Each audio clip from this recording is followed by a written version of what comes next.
What's up, everybody? This is Kensuketi here, just to bring you by on another edition of Big Mecha GquuuuuuX edition. We're going on with episode 2, pulled from our Medabots in Review episode number 39 through 42. So, again, if you already heard it on there, you can go ahead and skip this one. If you just want to skip to the GquuuuuuX stuff, here you go. Enjoy. Did you know that episode 2 makes a bunch of interesting choices for GquuuuuuX? GquuuuuuX. Like croissant. What, like what? Like croissant. Ooh, that's actually pretty good. I like that. That's nice. Yeah. That's pretty good. I like that. See? Yeah, I'm glad you took it. But yes, episode 2. Good fucking lord. So, let me preface this by saying, no matter what, it's still a very good episode. Well, yes, there are It's choices. missing a So lot. it's kind of like they made the episode, got to the last 5 minutes, and went, "Oh, we totally are going to have to do another episode." And then somebody in the back went, "We don't have the budget for that, but we could just chop up the movie." We don't have the budget for that. Okay, I guess we'll just hit fast forward. There you go. That's thinking. I'm expecting us to be getting another char-based thing later on where they cut out more... all that stuff that was cut out from They the movie just will end drop up as in. another episode at some point.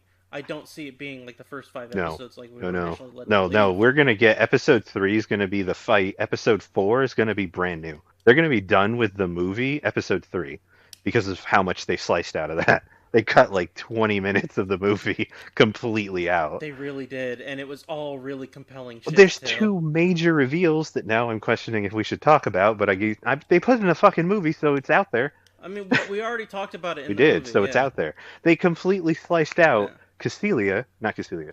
God, um, di- oh God, too many. Sayla. I was gonna call her by her real name, but yeah, they cut out Sayla, and then they cut out what was the other major point? Oh, they cut out the fact that Shar is still Shar from the original show, despite everything he does, Mm-hmm. because the way that they cut this is the way that Xeon would have played it, where they didn't know he was 100% trying to off the family in charge so that he could take over.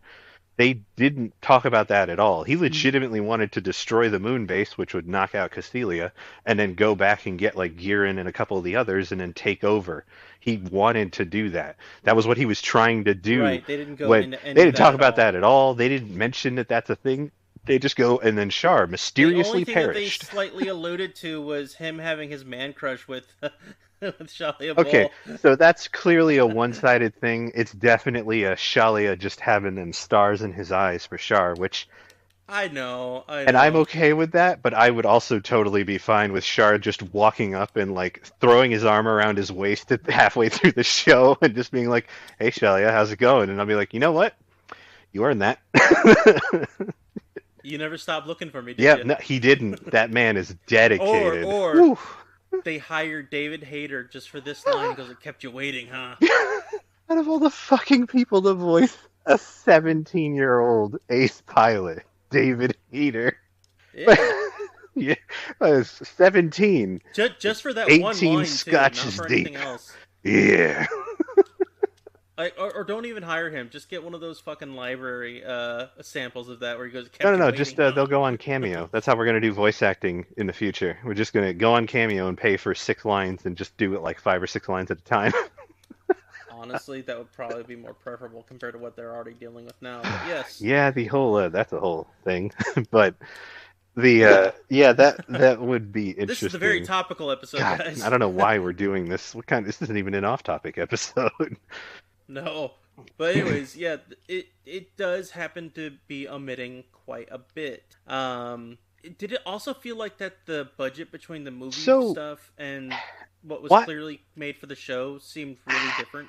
Okay, so two things with that. One, the movie does have a higher budget. That's just how TV works.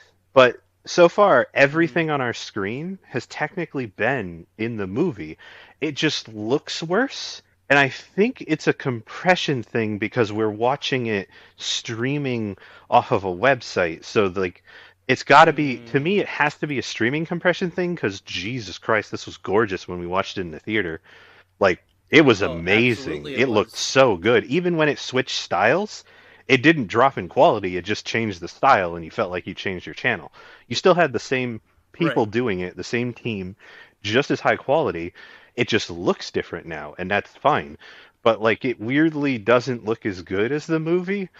So I think that's probably, I'm taking guesses, one of those things that's just sorry you're streaming it, so there are things that happen, compression and bitrate and blah blah blah, blah, and just all of this layers on, and like if you ran a Blu-ray, you would be running a dedicated file and there'd be nothing in between you, so it would run higher, which would make it look better. I've always been told that actual disc quality things are way better than what you can get Even streaming. DVD So beats that makes streaming sense. sometimes depending on where you're streaming from.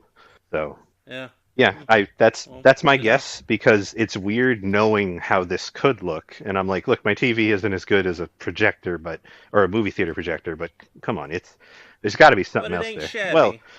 yeah, it's Right. there's got to be something else affecting like the my brain's perception of the quality. Like they didn't drop frames. They Right. didn't purposely remove them to make the show look worse. Like that didn't happen.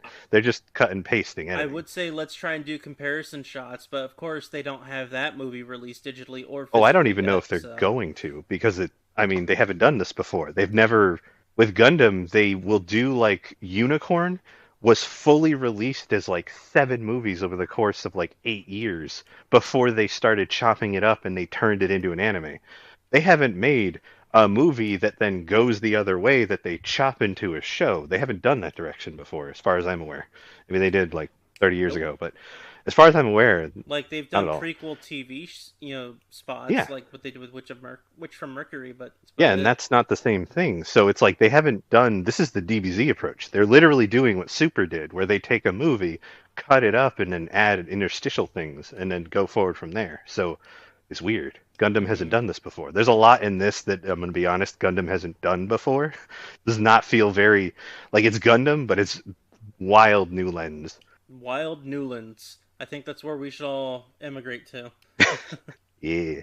But yeah, so it's still a good episode. The whole point of this one is that you're getting Char's quote unquote flashback for this Yeah, particular technically. series, where he's the one who's in charge of the Gundam, which has a different face. But he ends up taking over what Amuro would have been. He's still a Zeon, Oh, 100%. soldier. Goes in and ends up taking the place of Jean instead of Denim, which I only just recently found out Jean and Denim. Come Yeah. on. Hey man, Um, anime names have always been top notch, top score. Yeah, it makes sense, but I can't Hmm. believe it took me that Yeah, long to I realize it. know. Um, but he ends up replacing Gene, and he ends up basically just being the one who takes down the colony, takes down all of the Hmm. Federation using their own Gundam, which twists and turns in ways that could make you squeal in some ways, I Oh, I guess. But really oh like man, in the fight when he spins the head 180 and then slowly swivels the suit yeah, with it. I'm like, thank you. I love when you use. It's one of the few things they rarely do with robots in anything. They tend to make them just people, but it's a big metal robot. And it's like, that's cool. hmm, But it's also really cool when you animate a robot as a robot and you do weird stuff like that. Like if you stand behind someone with a robot arm and that arm just like twists unnaturally and like grabs them by the neck and then they just calmly swivel their torso and it's like yeah they can do that. They don't have a real arm. They don't have bones and tendons. It just does that. exactly, One of the things I really enjoyed about yeah, Godzilla, the uh the Godzilla versus Kong movie, was Metal Godzilla, the big mecha version for that film, moves like a robot, not like an animal and not like a person. Like it legitimately moves inhumanly and like creepily because it's an effing robot. And it was hmm, really neat seeing that because it's animated against very bioorganic stuff, Godzilla and Kong. So it was fun watch seeing that interplay. it really was. So guys, remember when you're thinking of GquuuuuX, think of Godzilla versus Kong. Yes. Yeah, yes. You're welcome. Look, man, stuff just is related in my brain.